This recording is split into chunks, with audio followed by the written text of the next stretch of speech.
नमस्कार मित्रांनो. तर मित्रांनो, ते वेळ आलेली आहे आपल्या हक्काची अंमलबजावणी करण्याची मित्रांनो. तर या व्हिडिओचा मेन उद्देश माझा आहे की प्रत्येक व्यक्तीपर्यंत आपला अधिकार म्हणजे मताचा अधिकार पोहोचवणे आहे आणि आपल्या मताविषयी जागरूकता निर्माण करणे हा माझा या व्हिडिओचा उद्देश आहे मित्रांनो. तर चला तर आपण आपल्या व्हिडिओला सुरुवात करू मित्रांनो. तर मित्रांनो, ती खरंच वेळ आलेली आहे, ते म्हणजे आपल्या मताची अंमलबजावणी करायची. म्हणजे आपण म्हणजे प्रत्येक दरवर्षी आपण म्हणजे दर 5 वर्षानंतर आपण एका आमदाराला आपण निवडून देतो, पण तो त्याच्या कार्य म्हणजे आपल्या तो नेतृत्व करतो आपलं, पण ॲक्च्युली आपल्या खरं तो समस्या सॉल्व करतो का, सर्व समाधानी होते का, तर या घटनेचा उहापोह करणे गरजेचं आहे मित्रांनो. कारण की डॉक्टर बाबासाहेब आंबेडकरांनी हे भारतीय संविधान लिहिलं तर पुरी सत्ता ही जनतेच्या हाती दिलेली आहे. म्हणजे त्यांचे मत होतं की जनता ठरवेल की त्यांचं सरकार कसं असलं पाहिजे किंवा जनताच प्रतिनिधी निवडेल, नाही बा जनताच ठरवेल की त्याचं प्रतिनिधित्व कसं असलं पाहिजे. त्यामुळं बाबासाहेबांनी भारतीय घटनेमध्ये सर्व भारतीयांना एकाच वेळी म्हणजे दिलं अधिकार, मतदानाचा अधिकार एकाच वेळी सर्व भारतीयांना. इतर देशामध्ये वेगवेगळ्या ठिकाणी काही पुरुषांना दिलं, काही महिलांना दिलेले, पण मात्र भारत हा असा एकमेव देश आहे की तिथं एकाच वेळेस सर्व नागरिकांना, स्त्री पुरुष सर्वांना मतदानाचा दिलं आहे मित्रांनो. तर मित्रांनो, कसं आहे मित्रांनो, तर का द्यायचं आपण म्हणजे मतदान करायचं मित्रांनो, 100% करायचं मित्रांनो. स्पेशल तुम्ही घरी जायचं आणि स्पेशल मतदान करायचं मित्रांनो. तुम्ही जर बाहेर वगैरे असेल तर नक्की 100% मतदान करायचं. आणि मित्रांनो, आपण समजा मतदान करतो मित्रांनो, पण आपल्या जे समस्या राहतात ते सोडवणं होते काय, तर मित्रांनो आपल्या अनेक समस्या आहेत. आता बघितलं मित्रांनो, तुम्ही या 5 म्हणजे तुम्हाला म्हणजे 7 मुद्दे काढले मित्रांनो, त्याच्या आधारे तुम्ही मतदान करा मित्रांनो. तुमची समस्या सोडवून झाली पाहिजे. नंबर 1 मित्रांनो, एक शिक्षण. मित्रांनो, शिक्षण या मुद्द्याला का महत्त्व दिलेलं आहे, कारण मित्रांनो शिक्षण एकमेव असं क्षेत्र आहे की त्याच्यामुळे तुमचा आत्मविश्वास तर होतेच, पण तसं तुम्हाला समजदारपणा किंवा ज्ञानक्षमता हे सुद्धा वाढते. त्यामुळे शिक्षणाला खूप महत्त्व आहे मित्रांनो. आणि शिक्षण जर तुम्ही समजा बघितलं शिक्षणाची परिस्थिती आता बघितली, शिक्षणाची परिस्थिती बघितली तर आता सध्या मित्रांनो एवढं क्वालिटीचं एज्युकेशन नाही मित्रांनो. जसं पाहिजे व्यक्तीला आत्मविकास करण्यासाठी तसं शिक्षण आता नाही मित्रांनो. कारण की आता सध्या बघितलं तर 5वी ते 10वीपर्यंत 8वीपर्यंत पुरा पास होते मुलं, म्हणजे त्याला का नाही ही क्वालिटी एज्युकेशन नाही मित्रांनो.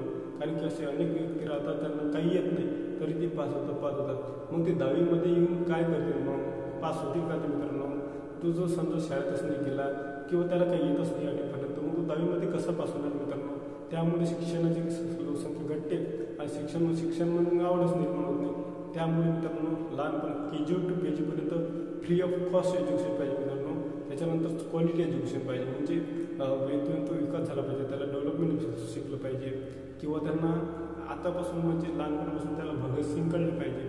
महापुरुष शिवाजी महाराज, छत्रपती शिवाजी महाराज, डॉक्टर बाबासाहेब आंबेडकर अशा महापुरुषाचे विचार त्याला अवगत झाले पाहिजे. अशा सिलेबसचा समावेश केला पाहिजे मित्रांनो.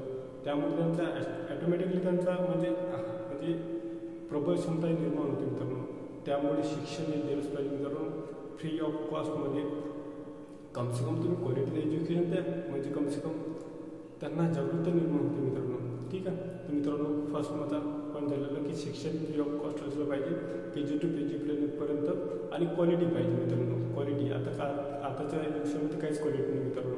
ठीक आहे. हे मागणी म्हणजे ही एक मागणी आपली हे पूर्ण झाली पाहिजे मित्रांनो. दुसरं म्हणजे मित्रांनो आरोग्य मित्रांनो.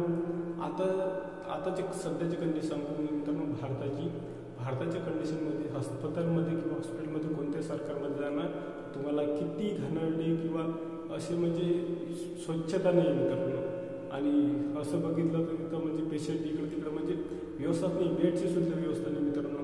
तर त्यामुळे असं म्हणजे सरकार किंवा तुमचा नेतृत्व म्हणजे प्रतिनिधी पाठवा की तो तुमचं समस्या सोडून करेल, जो तुम्हाला योग्य तो सुविधा उपलब्ध करून देणार. जसं की हॉस्पिटल झाले मित्रांनो, अनेक ठिकाणी म्हणजे सरकारी हॉस्पिटलमध्ये चांगल्या सुविधा देणे, चांगल्या औषधं पुरवणे किंवा चांगला पुरवठा निर्माण झाला पाहिजे. म्हणजे दिला पाहिजे करून, कारण की आपण सामान्य जनतेचे सरकार आहे मित्रांनो, आणि हा पैसा जो सरकार खर्च करतो तो सरकारचा नसते मित्रांनो, तो आपण टॅक्सनुसार किंवा इतरनुसार आपण जो देतो तो पैसा असतो मित्रांनो. तर त्यामुळे आपल्या तो जर आपल्यासाठी जर खर्च होत नसेल तर मग आपण प्रतिनिधी म्हणजे एवढी मोठी मेहनत करून मग जर आपल्याला त्याचं फळ नाही मिळत असेल तर मग काय. आणि मित्रांनो मी म्हणजे असं सरकारी हॉस्पिटलमध्ये गेलो होतो, तर इथं म्हणजे पेशंट एक स्त्री बघितली की ते त्याच्या पतीला पाठीवर बसून ती अशी म्हणजे इकडं तिकडं म्हणजे जात होती, म्हणजे हे होती, म्हणजे पेशंट इकडे द्या, तिथे वेटिंग जा, तिथं थांबा, म्हणजे अशी परिस्थिती भारताची मित्रांनो.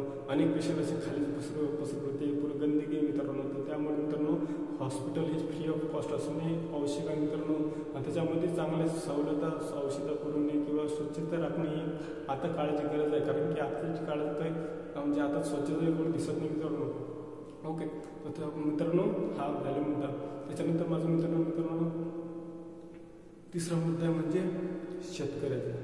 शेतकऱ्याचा हा 150 वर्ष जास्त झालेले आहे की शेतकऱ्याचा विकास झाला पाहिजे, शेतकऱ्याला हमीभाव मिळाला पाहिजे किंवा शेतकऱ्याचा काहीतरी आर्थिक काहीतरी विकास झाला पाहिजे. पण मित्रांनो आताच्या कंडिशनमध्ये शेतकऱ्याचा काहीच विकास झालेला नाही.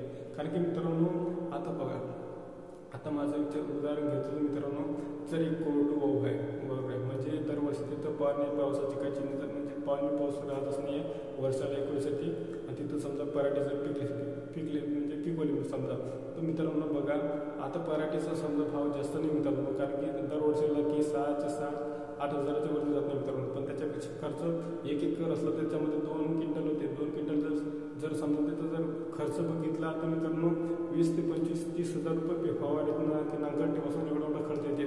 आणि जर सरकार त्याला जर हमीभाव योग्य देत असेल तर 6,000-8,000 रुपये क्विंटल, 6,000 क्विंटल, 10 मित्रांनो एवढं भेटतच नाही मित्रांनो. फक्त एखाद्या वेळेस जर कमतरता जर कमी पीक झालं तेव्हाच मिळते मित्रांनो. आणि एवढं भाग म्हणजे हमी जर शेतकऱ्यांना चांगला जर सुखी जर समृद्ध करायचं असेल तर हमी भाव देणे आवश्यक आहे मित्रांनो. त्यासाठी अशा प्रतिनिधीचा जो आपल्याला जो शेतकऱ्याच्या समस्या सोडवून करेल. प्रत्येक म्हणजे शेतकऱ्याला कम से कम पाणी पुरवठा तरी निर्माण झाला पाहिजे, त्याची सुविधा केली योजना अंमलात आणली. शेतकऱ्यांना हमी भाव, सोयाबीनचे भाव अजून वाढत नसले ती पाहिजे 2200 रुपये आणि सोयाबीनचे भाव 3,000 रुपये. असं कसं मित्रांनो, कारण की आपण मेहनत करतो, मेहनतीचं फळच आपल्याला भेटत नसेल तर मग काय अर्थ आहे. तर त्यामुळे आपले असे प्रतिनिधी पाठवत तिथं आपल्या विधानसभेमध्ये की जो आपल्या समस्या सोडवून करेल आणि जो आपल्याला योग्य भाव मिळून देईल आपल्या पिकाला, असे प्रतिनिधी पाठवा मित्रांनो.